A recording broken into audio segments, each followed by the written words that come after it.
hello after teasing it for a bit. It is, yeah.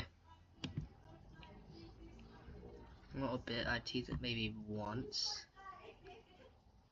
But either way, it is here.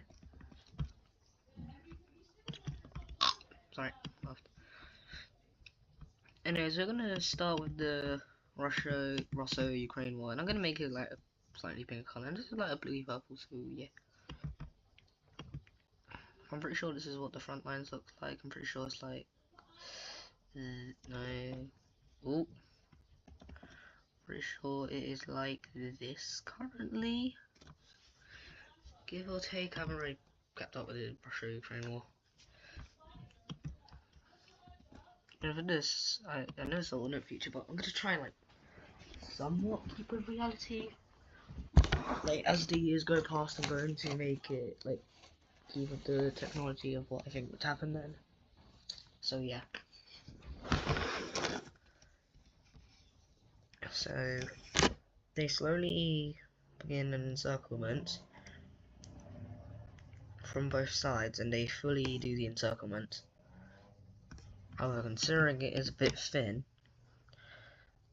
the Ukrainians will just break through a little bit, causing more help to flood in. Oh, let me just...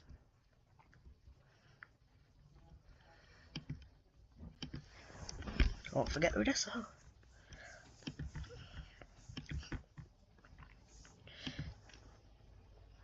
And then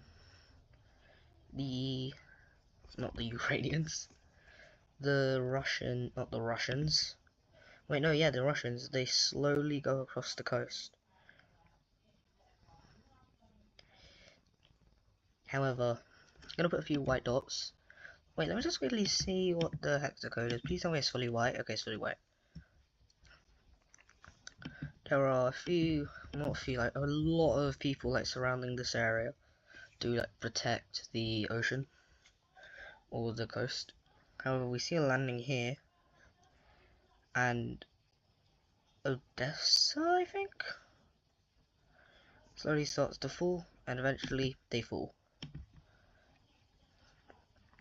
But then the troops stationed here, they like move up to here and like protect the coast. And the Russians slowly go around here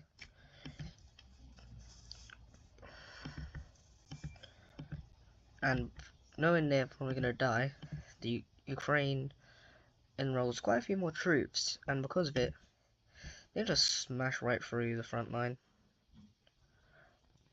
Now, it's like what Russia did, meat shields. It doesn't really go down with NATO, but at least Russia's okay. Why did I put Britain? At least Russia's okay. I mean, Ukraine's okay. Eventually,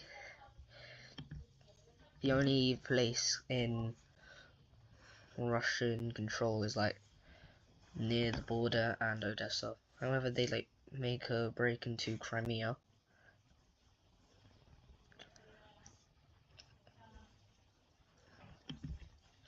And slowly, also I colored it in Russian because I'm sure it is actually officially Russian. Coming! Wait, back a second.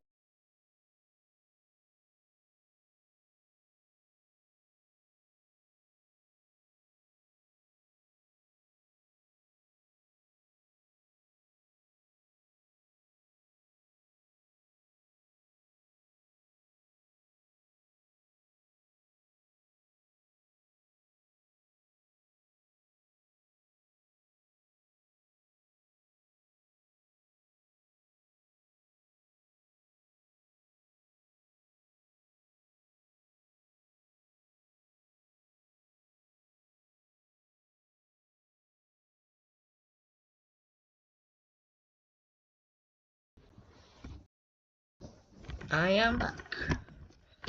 Anyways,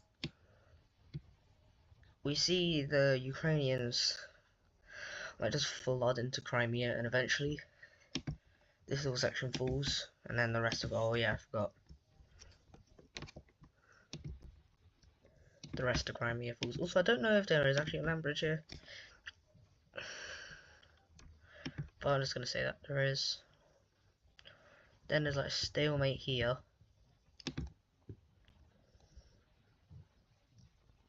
But what we see happen here is as some troops like go in, they accidentally invade Moldova a bit.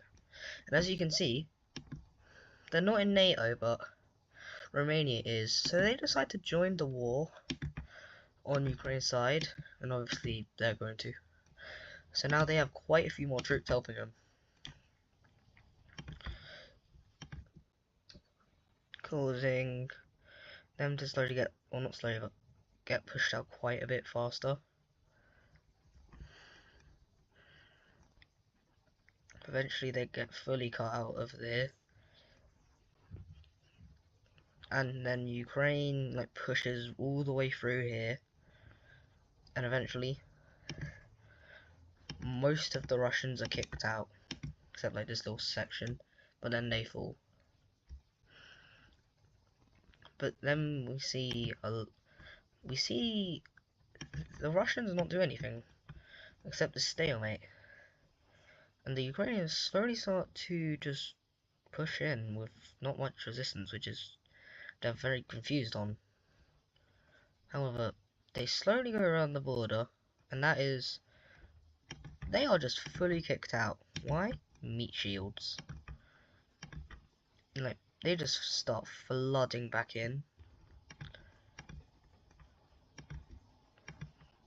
Like, they just start flooding in. However, some countries, like Finland, Poland and the Baltic, oh, I did not colour in Kaliningrad. Did I colour in Kaliningrad on the... No, I didn't. Damn. Like, they know they're probably going to be protected by NATO, but still really do not want to have it happen. So, bing, bap, boom, boom, boom. And because they want to, they invade Belarus, which puts them on this team. And it's also just so that they can invade easier.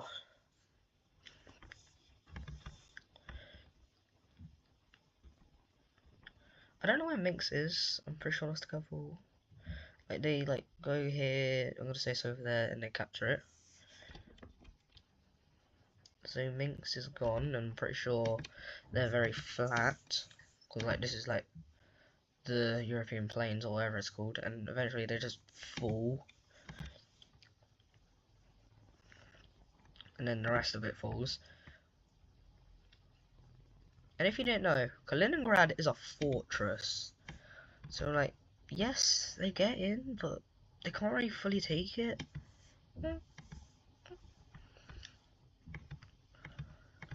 But then we like to see like the Polish, the Baltic, the Finnish troops, they just start flooding in.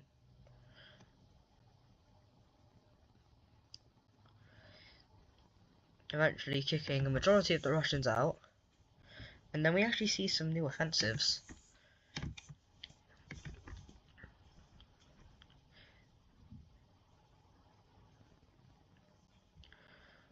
Like, this one, like, it threatens, like, this one takes quite a bit of Karelia. I think that's called Karelia. Oh, where's the missing pixel? Oh, there's the missing pixel. I'm gonna call this the St. Petersburg offensive. Then there's like a small little Baltic one. Well, I wouldn't really say small, but on the map it looks kind of small. And it looks like this.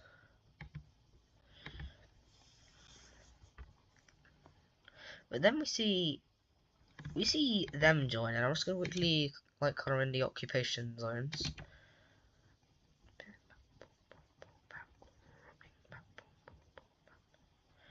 And I think it looks something like this, maybe? I'm not sure.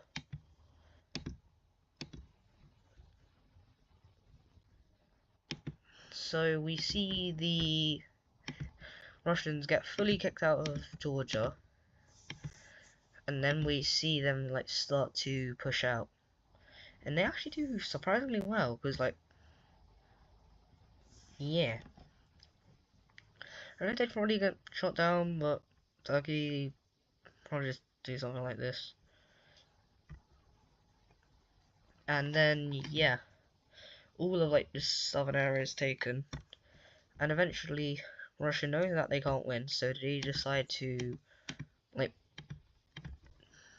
go for peace.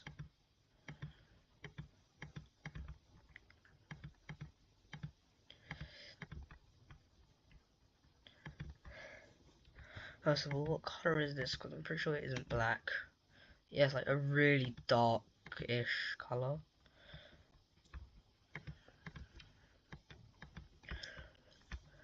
Okay, so the first thing we see in the peace treaty is Chechnya is free. Then we see Georgia finally gets South Ossetia and Abkhazia back. Or, yeah, I'm pretty sure that's it. And then, like, yeah, they get some land. I'm gonna say Kaliningrad is gone. And I'm gonna draw the line here because like it gets split in between Latvians and the Polish.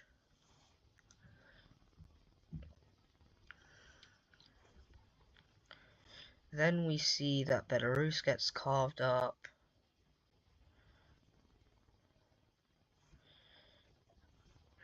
Seeing that Ukraine gets some land. So let me just quickly like color in. Oh, that is too big. Maybe color in the land.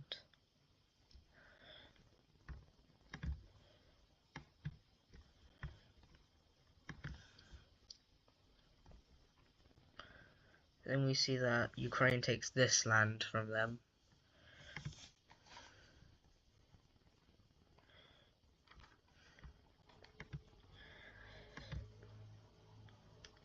And the rest decides to like go in. They decide to unify with Russia. Also, the treaty saying these two can't unite is gone, so. Also, this treaty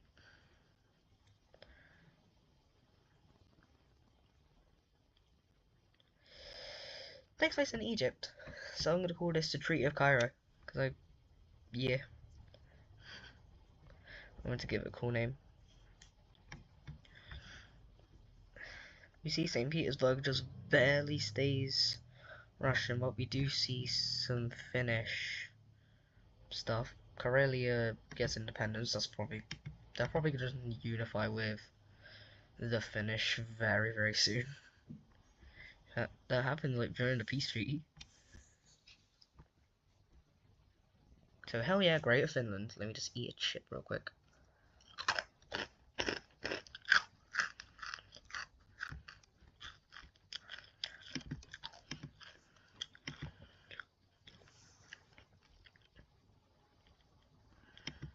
Damn it. I didn't use the right color. Oh well.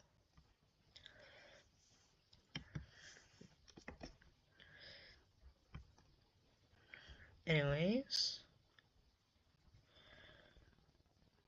Estonia takes this. No, that's Lithuania, and Lithuania takes this amount. And Poland takes a little bit of land too.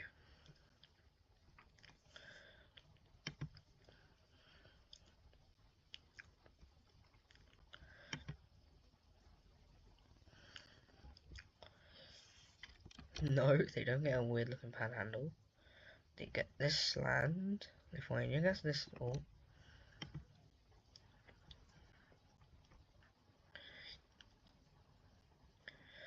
Then,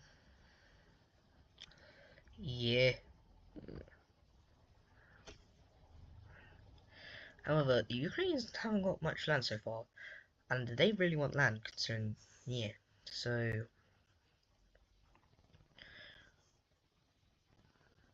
No, that's way too much land. Say they get this much land.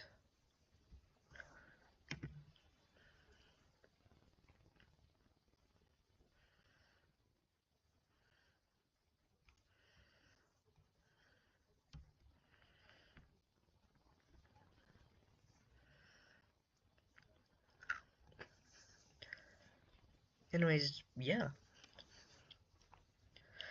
And there's like 2 more things I want to do because like I just got my dinner and I really want to eat it.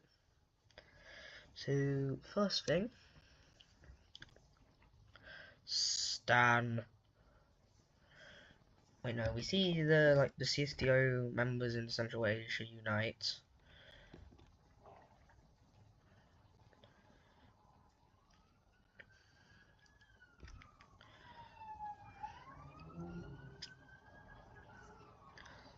And then what happens after this?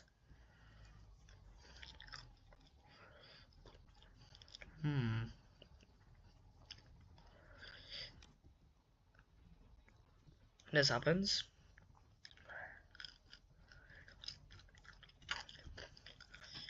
And I'm gonna say either these guys unite or South Africa annexes them.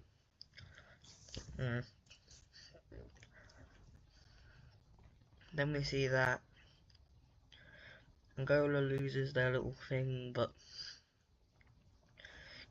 in exchange they gain like this little section. I don't really know if that's a good thing, but eh. And final thing we see